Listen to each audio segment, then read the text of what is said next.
Hello అండి. నేను doctor Pratyusha Jawadi, ఫర్టికర్ ఐవీఎఫ్ సెంటర్, విజయవాడ. ఈరోజు ఈ వీడియోలో మనం ఏఎంహెచ్ గురించి, అసలు ఆ ఏఎంహెచ్ అంటే ఏంటి? ఏఎంహెచ్ ఏం చేస్తే పెరుగుతుంది? లేదా ఏం చేస్తే తగ్గకుండా ఉంటుంది అనేది చూద్దాం. ఏఎంహెచ్ అంటే అది యాంటీ ములేరియన్ హార్మోన్ అనమాట. ఎవ్రీ ఫీమేల్‌లో ఈ ఏఎంహెచ్ అనేది యూజువల్‌గా మనం వెరీ ఇంపార్టెంట్‌గా చూస్తాం. ముఖ్యంగా ప్రెగ్నెన్సీ ప్లాన్ చేసుకునే వాళ్ళలో ఇది వెరీ ఇంపార్టెంట్ హార్మోన్ అనమాట. ఈ ఏఎంహెచ్ అనేది బాడీలో ఓవరీస్‌లో మనకి పుట్టుకతోనే కొన్ని ఎగ్స్ అనేవి వస్తాయి. సో, ఆ చిన్న చిన్న ఎగ్స్ నుంచి ప్రొడ్యూస్ అయ్యే హార్మోనే ఈ ఏఎంహెచ్. లేటర్ లైఫ్‌లో ఈ చిన్న చిన్న ఎగ్సే స్లోగా డెవలప్ అయ్యి ఒక ఫాలికల్ లాగా ఫార్మ్ అయ్యి ప్రతి మంత్ రిలీజ్ అయ్యి ఆ ఎగ్గే మనకి ప్రెగ్నెన్సీ ఇవ్వటానికి హెల్ప్ అవుతుంది. సో, ఈ ఏఎంహెచ్ వాల్యూస్ అనేది యూజువల్‌గా మనకి ఆ ముందు 3 నెలలు అండ్ ఆ నెక్స్ట్ 3 నెలల్లో రిలీజ్ అయ్యే ఎగ్స్ గురించి మనకి చెప్తుందనమాట. ఎప్పుడైతే ఈ ఏఎంహెచ్ వాల్యూ అనేది బావుంటదో లేదా డిజైర్డ్‌గా దాని రిఫరెన్స్ రేంజ్‌లో ఉంటదో అప్పుడు మనకు ఆ నెక్స్ట్ 2-3 మంత్స్ ప్రొడ్యూస్ అయ్యే ఎగ్స్ బావుంటాయి అనేది తెలుసుకోవచ్చు.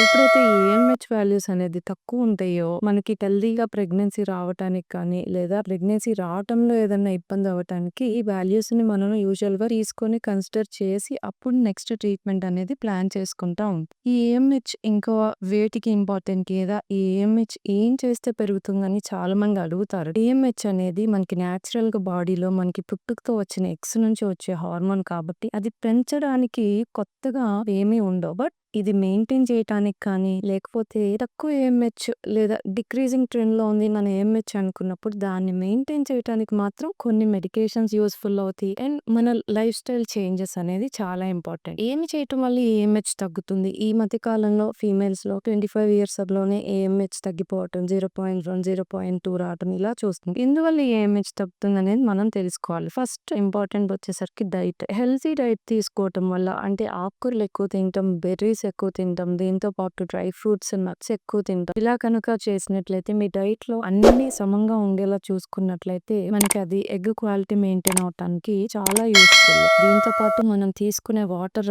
ఎంతవరకు మనం హెల్తీగా ప్యూరిఫై చేసిన వాటర్ తాగుతున్నాం అనేది కూడా ఇంపార్టెంట్. చాలా మంది పల్లెటూరుల్లో కొన్ని ఇండస్ట్రీస్ పక్కన అలా ఉండే వాళ్ళల్లో ఏఎంహెచ్ వాల్యూస్ చాలా తగ్గుతున్నట్టు ఇప్పుడు చూస్తున్నాం. అంటే ఆ ఇండస్ట్రీస్ నుంచి వచ్చే కెమికల్స్ అవి కింద సాయిల్‌లో కలుషితం అయిపోయి దాని నుంచి వచ్చే నీరు కానీ లేదా అక్కడ పెరిగిన ఫుడ్ మనం తినటం వల్ల కూడా ఏఎంహెచ్ అనేది తగ్గుతుంది. సో, మనం తీసుకునే డైట్ ఎంత హెల్తీగా ఉంది అనేది మనం రీచెక్ చేసుకోవడం చాలా ఇంపార్టెంట్. దాంతో పాటు హెల్తీగా ఉండే డ్రింకింగ్ వాటర్ తాగటం ఇలా కనుక మెయింటైన్ చేసినట్టయితే మనకి ఏఎంహెచ్ అనేది మెయింటైన్ అవుతుంది. దీంతో పాటు మనకి వైటమిన్ డి అనేది చాలా ఇంపార్టెంట్. యూజువల్‌గా వైటమిన్ డి అనేది మనకి ఎండ నుంచి వస్తుంది. చాలా మంది వైటమిన్ డి తక్కువ ఉంది, ఎండలో నుంచుంటే పెరుగుతుంది అన్నప్పుడు పొద్దున్నే లెగంగానే నుంచుంటారు. యాక్చువల్లీ మనకి సన్ నుంచి వచ్చే వైటమిన్ డి మధ్యాహ్నం పూట అంటే 12 నుంచి 2, 3 దాకా వచ్చే సన్ రేస్‌లో మనకి వైటమిన్ డి అనేది ఎక్కువ ఉంటది. ఇప్పుడు ఎక్కువ జాబ్స్ అన్నీ ఇంట్లో కూర్చొని వర్క్ ఫ్రమ్ హోమ్ చేయటం లేదా ఆఫీస్‌లోనే కూర్చొని చేయటం, ఏసీలో ఉండటం వీటి వల్ల ఏంటంటే సరైన వైటమిన్ డి ఉండట్లేదు. ఈ వైటమిన్ డి ఎక్కువ ఉంటే మనకి ఎగ్ క్వాలిటీ అనేది బావుంటుంది. సో,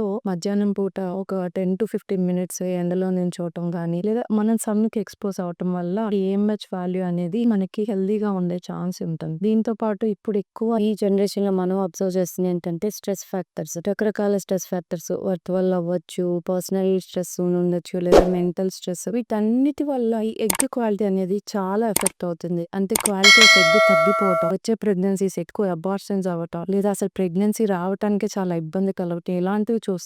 సో, ఈ స్ట్రెస్ కూడా చాలా మెయిన్ రోల్ ప్లే చేస్తుంది. ఈ స్ట్రెస్ తగ్గించుకుంటే మనకు ఆ ఏఎంహెచ్ లెవెల్ అనేది మెయింటైన్ అవుతుంది. దీంతో పాటు మీకు ఒకసారి డాక్టర్‌ని కన్సల్ట్ అయ్యి ఏఎంహెచ్ లెవెల్స్ కనుక తక్కువ ఉన్నాయనుకుంటే వాళ్ళు పెట్టే సపోర్టివ్ మెడికేషన్ యాంటీ ఆక్సిడెంట్స్ అవ్వచ్చు, కోక్యూ అవ్వచ్చు ఇలాంటివి కనుక వాడుకున్నట్లయితే మనకు ఆ ఏఎంహెచ్ లెవెల్ అనేది హెల్తీగా మెయింటైన్ అయ్యే ఛాన్స్ ఉంటుంది. అప్పుడు ప్రెగ్నెన్సీ అనేది హెల్తీగా వచ్చే ఛాన్స్ ఉంటుంది.